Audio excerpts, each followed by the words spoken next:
teman-teman ya, kembali lagi ke Buka Podcast ya. Mau dibuka wawasannya, mau dibuka cara pandangnya, pantengin aja terus Buka Podcast.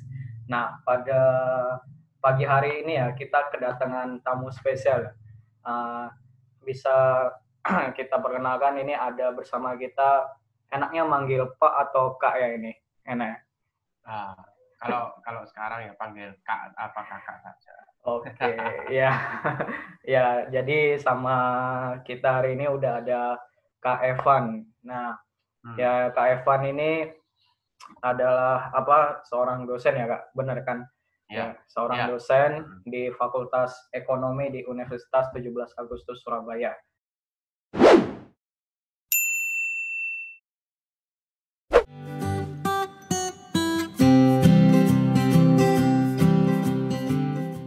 Nah, jadi saya buka dengan pertanyaan nih Kak.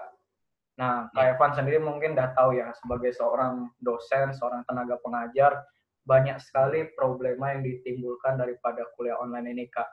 Nah, salah Ya. satunya yang sering dikeluhkan oleh mahasiswa, nah itu adalah keefektifan dalam pembelajaran. Nah, ada tuh kayak misalkan di kelas saya, waktu saya kuliah, ya saya juga merasakan ini, bahwa ketika kuliah online ini kayaknya nggak efektif gitu ya. Maksudnya lebih Ya. efektif kita offline. Karena di online ini ya kadang dosen itu penjelasannya juga bisa kurang jelas, terus kadang sinyal terputus atau apa, kan jadi kurang efektif. Nah, mungkin Ya. komentar dari Kak Evan sendiri akan fenomena ini gimana, Kak? Nah, tanggapan dari Kak Oke. Evan.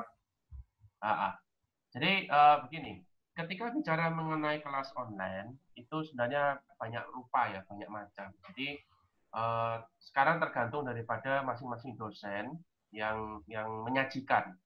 Karena sebenarnya memang tanggung jawab daripada dosen itu cara menyajikannya. Kuliah online itu kan lebih utamanya adalah memang tidak bertatap muka secara langsung atau secara fisik. Iya, Nah, iya. tetapi tetap beban daripada pembelajaran itu harus bisa tersampaikan kepada mahasiswa. Jadi metodenya bisa banyak macam, banyak cara. Nah, ini tergantung daripada kebijakan dari masing-masing dosen. Tidak ada satu pakem yang pasti. Gitu. Nah, tetapi yang menjadi problem di sini adalah seringkali ini tergantung sekali lagi kepada dosennya. Ada dosen-dosen yang saya sebut agak senior gitu ya, Iya, Kak. yang agak susah untuk beradaptasi, untuk mengikuti perkembangan daripada mahasiswa, keperluan mahasiswa. Ya ini sekali lagi bukan kritik, tetapi ini adalah pendekatannya, approach-nya menggunakan pendekatan apa di dalam mengajar kuliah online itu. Nah, di sini yang seringkali terjadi konflik antara dosen dengan mahasiswa. Nah, sebenarnya kalau kita kembali lagi kepada tujuan daripada kuliah online ini adalah supaya sebenarnya untuk mempermudah, ya. Ini kan sasaran daripada kuliah online itu mempermudah. Nah, saya sedikit cerita mengenai sebenarnya kalau kalau tidak ada COVID, ya, tidak ada COVID, itu kita ini para dosen itu sudah dipersiapkan tahun 2002 itu sudah harus kuliah online, ya. Nah ini sedikit cerita gitu loh. Jadi Iya, iya. kalau misalnya kita tidak ada COVID, ya, tetap nantinya tahun 2002 kelas pengajaran itu semuanya tidak lagi dalam bentuk fisik, tetapi adalah dalam bentuk online. Nah itulah mengapa saya sendiri dari tahun 2018 itu sudah dipersiapkan untuk kelas online. Nah, jadi oleh karena itu sebenarnya kita di Untak sendiri dosen itu sudah mulai jauh-jauh hari, sudah 2 tahunan kita dipersiapkan. Tetapi tetap masih ada trial and error. Kita melihat ada pakai metode ini ada kelebihannya, ada kekurangannya. Metode ini kelebihan kekurangannya. Iya, Nah iya. kemudian tahun 2020 ini secara tidak disengaja ya mau tidak mau kita mempercepat itu. Nah itulah mengapa akhirnya semester kemarin itu masih banyak terjadi ketimpangan lah seperti itu. Jadi ada satu dosen yang menggunakan metode A efektif, ada yang satu B efektif, ada yang enggak gitu. Nah, ini yang akhirnya mahasiswa itu jadi bingung. Ya, ada kelas ini kok menyenangkan, ada kelas itu kok tidak menyenangkan. Nah, ini yang mungkin memang butuh waktu ya. Jadi ini kaget ya, karena kita juga kaget, dosen kaget, mahasiswa juga kaget, karena sebenarnya targetnya harusnya 2 tahun lagi gitu. Nah, tetapi ternyata kita mau tidak mau karena situasi, ya kondisi, harusnya dipercepat. Nah, tetapi nantinya di semester yang akan datang ini seharusnya kita sudah ada gambaran ya, para dosen itu sudah ada gambaran. Kayak saya sendiri kemarin juga di kelas saya sebenarnya tidak ada masalah, tidak ada problem. Nah, saya ini juga bingung ya, saya juga bingung. Kenapa kok di kelas-kelas lain bisa ada problem? Di kelas saya nggak ada, saya pikir gitu loh.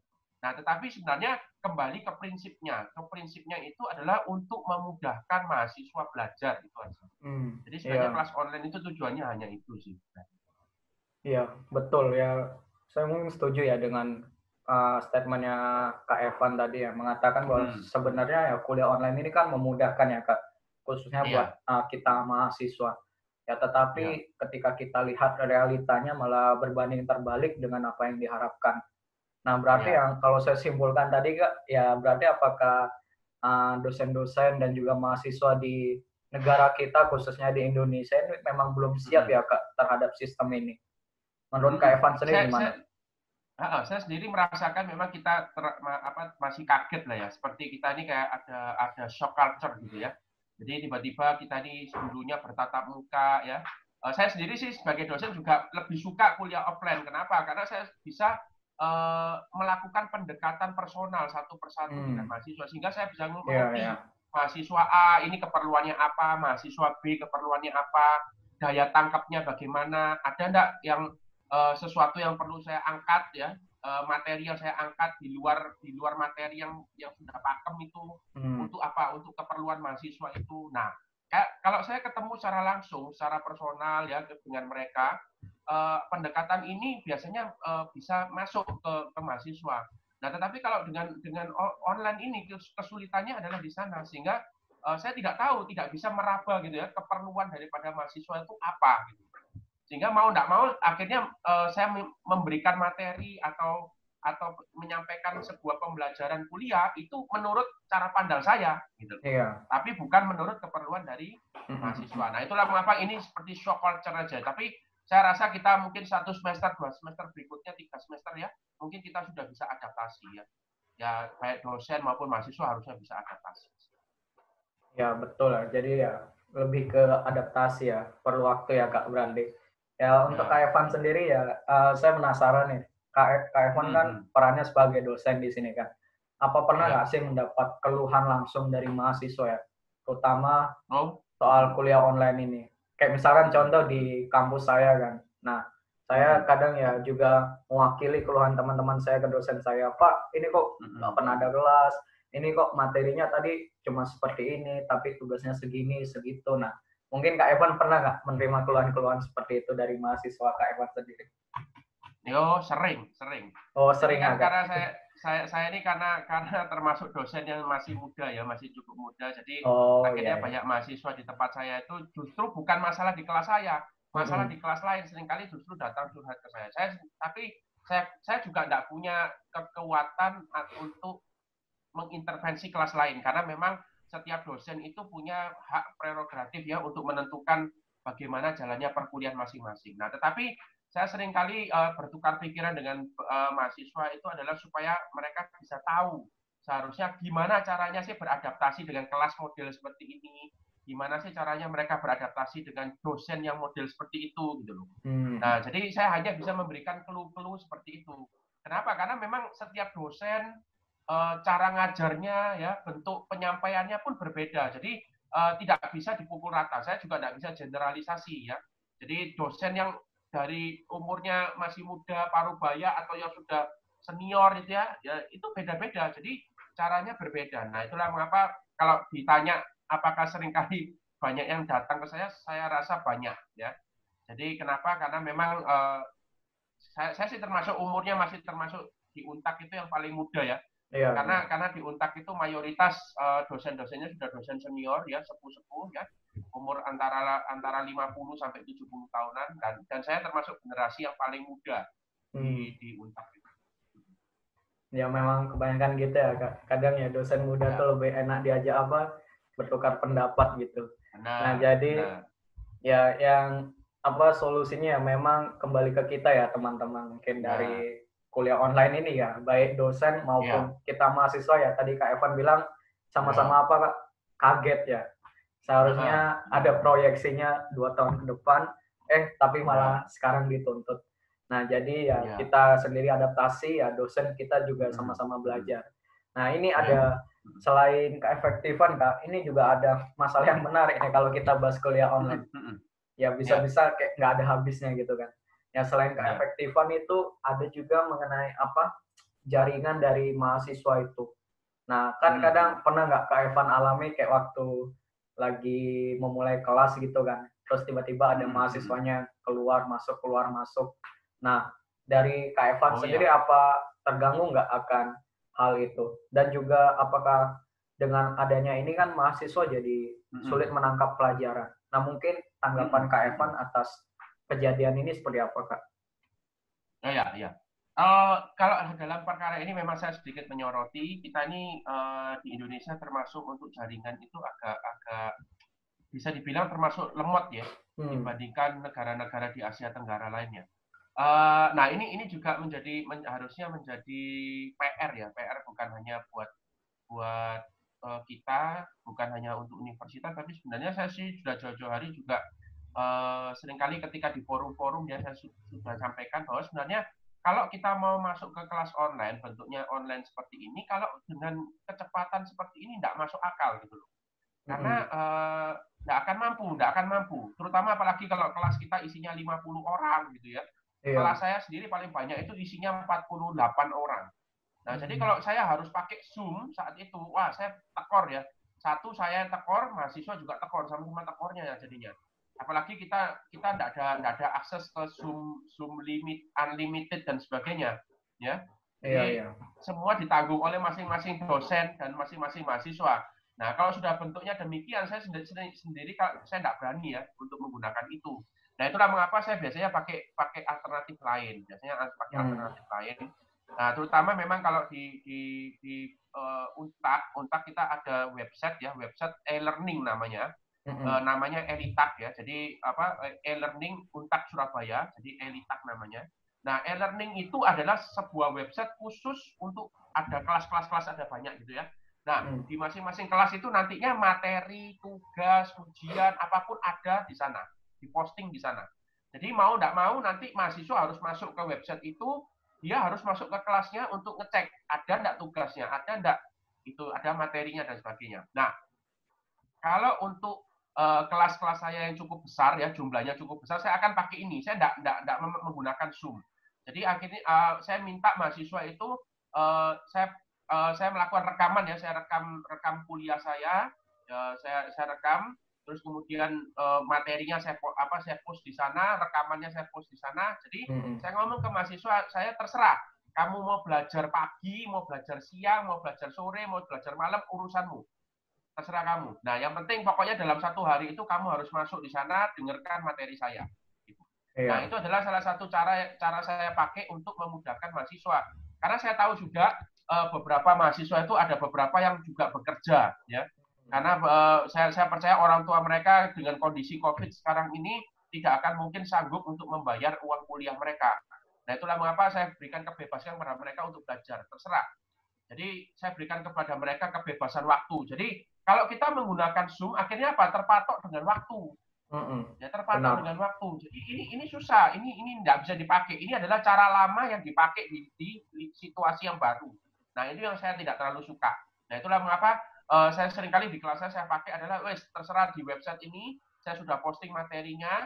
Saya sudah kasih kamu materi kuliahnya. Ada audio saya. Dan kalau ada pertanyaan, saya juga kasih di sana sebuah kayak sebuah forum. Nah, kamu mau tanya di sana, ya. Nah, itu nanti kita tanya jawabnya di sana di forum itu. Nah, jadi di kelas saya seringkali banyak terbantu, mahasiswa saya banyak terbantu karena saya melakukan hal itu. Jadi mereka di pagi hari sampai siang hari mereka bisa bekerja, malamnya mereka bisa mendengarkan kuliah. Jadi mereka tidak ketinggalan. Nah, saya katakan kepada mahasiswa saya, kalau kamu sampai ketinggalan, berarti kamu tuh nemen, saya katakan. Kan nemenan berarti. Nah, itulah mengapa saya sudah kasih kamu kelonggaran, ya, tidak ada batasan pembelajarannya kapan, tidak ada, ya. Nah, tapi kalau kamu nggak mau belajar itu berarti urusanmu sudah. Kamu ketinggalan informasi itu urusanmu. Oke, Nah, itu oke. seringkali membantu mahasiswa. Iya. Oh, jadi kalau untuk Kak Evan sendiri ya berarti lebih jarang ke tatap muka melalui Zoom ya, Kak, kalau perkuliahan. Ya. Lebih sering dengan cara memanfaatkan website dari universitas. Ya, tapi ya, saya lihat kan memang ini nggak merata ya, Kak. Maksudnya di semua kampus atau di semua universitas kan, ya mungkin ada yang pakai caranya Kak Evan tadi melalui web atau setiap dosen gitu kan. Atau misalkan di universitas lainnya ya masih tetap ada yang mempertahankan itu. Nah, jadi ya metode-metode ini kan sepertinya kayak ada berbagai macam ya, Kak. Dan juga ya ada apa namanya kekurangan atau kelebihannya. Nah, mungkin menurut Kak Evan sendiri ya, kekurangan dari metode yang Kak Evan pakai seperti itu apa ya, Kak? Kalau metode yang saya pakai memang metode yang saya gunakan itu akhirnya menyebabkan tidak ada pendekatan secara personal ya. Tidak ada pendekatan secara personal. Nah, tetapi bagi saya sendiri, ketika ngomong kelas online, itu pendekatan personal itu sudah sangat susah. Sangat sulit sekali ya. Nah, itulah mengapa saya sendiri akhirnya mau tidak mau harus mengorbankan itu. Gitu. Mau tidak mau. Tapi intinya adalah yang saya tangkap adalah mahasiswa itu harus belajar. Ya apa caranya ilmu itu harus ditransfer kepada mahasiswa. Nah, itulah mengapa saya lebih memilih itu. Ya, akhirnya yang dikorbankan adalah pendekatan personal. Nah, tetapi saya tidak akhirnya menganulir itu ya atau mengabaikan itu. Saya tetap buka komunikasi terhadap mahasiswa saya. Nah, biasanya saya melalui WA ya, melalui Line ya. Nah, kalau mereka benar-benar ada sesuatu yang benar-benar mendesak, itu biasanya mereka saya izinkan untuk kontak saya secara pribadi langsung. Jadi mereka boleh telepon melalui WA atau chat melalui WA. Nah, tetapi kalau bukan urusan yang mendesak, itu saya tidak izinkan mereka untuk kontak saya secara langsung. Nah, makanya tergantung keperluan mereka. Jadi pendekatan personal yang bisa saya berikan kepada mereka adalah melalui itu. Ya, akhirnya ya melalui telepon. Nah, terutama sih biasanya seringkali datang ke saya konsultasi melalui telepon dan WA itu adalah kakak-kakak tingkat atas ya yang mendekati skripsi. Nah, biasanya mereka banyak pemikiran ya, banyak pertimbangan dan sebagainya. Akhirnya mau tidak mau mereka konsultasi. Nah, biasanya larinya ke saya melalui itu. Nah, itulah mengapa hal-hal seperti ini tidak akan bisa melalui Elitak itu atau website itu. Nah, tetapi akhirnya saya buka komunikasi melalui telepon atau melalui WA chat. Berarti Kak Evan juga banyak sering terima call gitu ya, Kak? Baik lewat WA atau telepon?